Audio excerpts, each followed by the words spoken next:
अब भाजपा और संघ को संविधान में समाजवाद और धर्मनिरपेक्ष शब्द पर आपत्ति होना शुरू हो गया है। भाजपा के केंद्रीय मंत्री शिवराज सिंह चौहान का कहना है कि धर्मनिरपेक्षता हमारी संस्कृति में नहीं है। अगर संस्कृति का सही ज्ञान होता, इतिहास पढ़ा होता तो ऐसी बेतुकी बातें नहीं करते। क्या ये जानबूझकर अज्ञानी बन रहे हैं? ये भी सवाल सबके मन में आता है।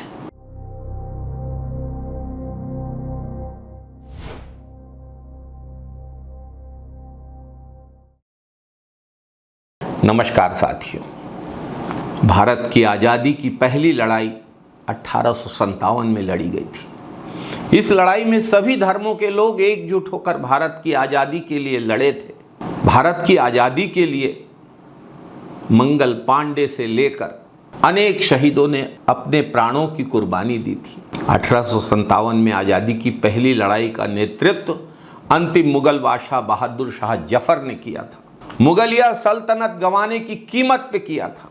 अगर बहादुर शाह जफर इस लड़ाई में नहीं उतरते तो मुगलिया सल्तनत चलती रहती। जैसे बहुत सारे राजा महाराजाओं के राजवंश 1947 तक चलते रहे, लेकिन बहादुर शाह जफर ने बागियों का नेतृत्व करना स्वीकार किया। अंतिम मुगल बादशाह बहादुर शाह जफर के नेतृत्व में रानी लक्ष्मीबाई, तात्या टोपे, अजीमुल्ला खान, हमारे छत्तीसगढ़ के वीर नारायण सिंह, अनेक लोगों ने 1857 में धर्म का भेदभाव छोड़कर, जाति का भेदभाव छोड़कर देश की आज़ादी के लिए लड़ाई लड़ी और अपने प्राणों की कुर्बानी दी।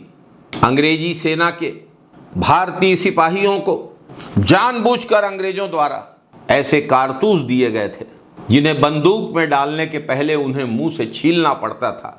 भारतीयों का धर्म भ्रष्ट करने के लिए उन कारतूसों में गाय और सुअर की चर्बी मिलाई गई थी अंग्रेजों के द्वारा। आज़ादी की लड़ाई 1857 के बाद भी महात्मा गांधी के नेतृत्व में आज़ादी की लड़ाई चली। बाल पाल लाल, बाल गंगाधर तिलक, विपिन चंद्र पाल और लाला लाजपत राय आज़ादी की लड़ाई के नेता रहे। कांग्रेस की आज़ादी की लड़ाई में मौलाना अबुल कलाम आज़ाद, रफ़ी अहमद किदवई, आसिफ अली सहित अनेक मुसलमान नेता शामिल रहे।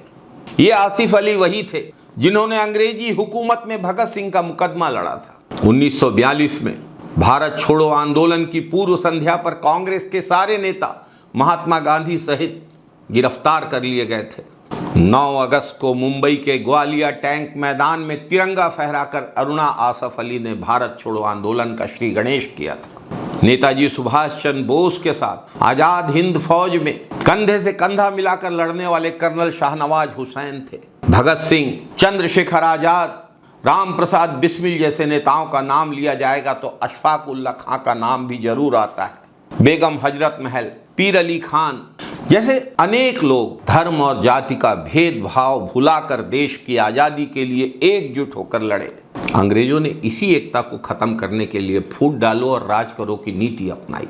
मुस्लिम लीग ने कट्टर मुस्लिमवाद की राजनीति शुरू की और दूसरी ओर हिंदू महासभा ने हिंदुत्व की बात करना शुरू किया। अंग्रेजों के बगलगीर थे दोनों, मुस्लिम लीग और हिंदू महासभा। और सिर्फ अंग्रेजों के बगलगीर नहीं थे, सिर्फ अंग्रेजों से सहयोग नहीं करते थे, मुस्लिम लीग के साथ मिलकर सरकार भी बना लेते थे। मुस्लिम लीग के साथ मिलकर सरकार बनाने वाले लोग आज भारत में देशभक्ति के पैमाने तय कर रहे हैं, धर्म के ठेकेदार बन गए हैं, राष्ट्रवाद का प्रमाण पत्र जारी करने वाले बन गए हैं। जिनकी विचारधारा को मानने वालों ने अंग्रेजों से मिलकर आज़ादी की लड़ाई के पीठ में छुरा भोंकने का काम किया। जिनके पुरखे अंग्रेजों से पेंशन लेते थे, वो लोग आज कांग्रेस को, भारतवासियों को, हिंदुओं को, मुसलमानों को देशभक्ति पर प्रवचन देने वाले बन गए हैं। साथियों, बंटवारे की जिम्मेदार मुस्लिम लीग थी और भाजपा के पूर्ववर्ती जनसंघ के संस्थापक डॉक्टर श्यामा प्रसाद मुखर्जी ने बंगाल में कांग्रेस के खिलाफ मुस्लिम लीग के साथ मिलकर सरकार बनाई थी। स्वाभाविक है, दोनों ही संगठन धर्म की राजनीति करते थे, कट्टरवाद फैलाते थे, लेकिन जब बंगाल में सत्ता मिली तो ये दोनों एक हो गए और देश की आज़ादी की लड़ाई लड़ने वाली कांग्रेस के खिलाफ एक होकर कुर्सी से चिपक गए। बंगाल में मुस्लिम लीग सरकार के प्रमुख श्री फजलुल हक थे, जिन्होंने मुस्लिम लीग की बैठक में पाकिस्तान का प्रस्ताव रखा था और उनके मंत्रिमंडल में मंत्री की भूमिका में डॉक्टर श्यामा प्रसाद मुखर्जी थे। देश के बंटवारे के लिए जिम्मेदार मुस्लिम लीग के साथ गलबहियां करने वाले लोग आज महात्मा गांधी, पंडित नेहरू जैसे महान लोगों पर विभाजन का आरोप लगाते हैं। पढ़िए डॉक्टर राजेंद्र प्रसाद, देश के पहले राष्ट्रपति, की लिखी हुई किताब इंडिया डिवाइडेड, सच्चाई आपको पता चल जाएगी। डॉक्टर राम मनोहर लोहिया कट्टर विरोधी थे कांग्रेस के, गैर कांग्रेसवाद के सिद्धांत के जनक थे डॉक्टर राम मनोहर लोहिया। उन्होंने किताब लिखी है भारत विभाजन के गुनहगार। सबको पढ़ना चाहिए, इतिहास को जानना और समझना चाहिए। भाजपा के पूर्ववर्ती जनसंघ के संस्थापक डॉक्टर श्यामा प्रसाद मुखर्जी भारत विभाजन का प्रस्ताव मुस्लिम लीग के अधिवेशन में रखने वाले मुस्लिम लीग के नेता फजलुल हक के गठबंधन सरकार में शामिल थे। एक और दूसरी ओर देश के हिंदू, मुसलमान सभी धर्मों के लोग मिलकर आज़ादी की लड़ाई लड़ रहे थे। जलियांवाला बाग में जब अंग्रेजों ने, जनरल डायर ने गोली चलाई तो उस गोली ने हिंदू, मुसलमान, सिख, ईसाई नहीं देखा था। अंग्रेजों की गोली से हर भारतीय का सीना छलनी हुआ था। साथियों, आज़ादी की लड़ाई ही नहीं, आज़ादी के बाद भी याद करिए 1965 का भारत पाकिस्तान युद्ध। खेमकरण के मोर्चे पर पाकिस्तानी टैंकों की कब्रगाह बनाने वाले और खुद शहीद हो जाने वाले वीर हवलदार अब्दुल हमीद की कुर्बानी को भुलाया नहीं जा सकता है। साथियों, महात्मा गांधी का रास्ता, नेहरू का रास्ता, सरदार पटेल का रास्ता, मौलाना अबुल कलाम आजाद का रास्ता, भगत सिंह का रास्ता, चंद्रशेखर आजाद का रास्ता, नेताजी सुभाष चंद्र बोस का रास्ता धर्मनिरपेक्षता का रास्ता है। लाखों लोग अंग्रेजों की जेल गए, सैकड़ों हजारों क्रांतिकारियों ने अपनी जान दे दी, लेकिन सब धर्म के मतभेद भुलाकर देश की आजादी के लिए लड़ रहे थे। जब सारा देश आजादी की लड़ाई लड़ रहा था, धर्म और जाति के भेदभाव भुला के लड़ रहा था, हर गांव में, हर शहर में, हर सूबे में लड़ाई चल रही थी, तो कुछ लोग आजादी के संघर्ष से दूर रहकर हिंदू और मुसलमानों में विवाद पैदा कर अंग्रेजों की मदद करने में लगे हुए थे।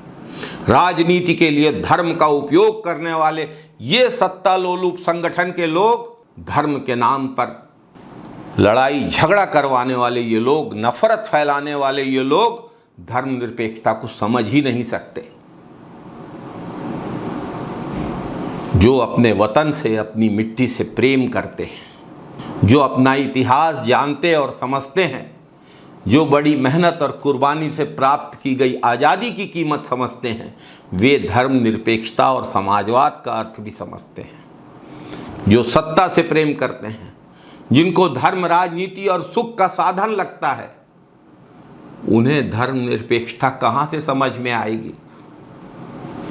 ये देश सभी धर्मों के मानने वालों का देश है, सभी जातियों के लोगों का देश है, सभी भाषाओं के बोलने वालों का देश है, सभी वर्गों के लोगों का देश है।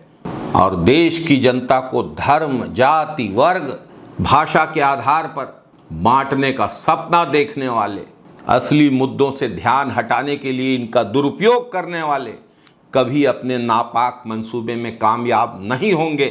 हम भारतीयों को अपनी एकता, अपनी समझदारी बनाए रखना है। जय हिंद साथियों, वंदे मातरम साथियों।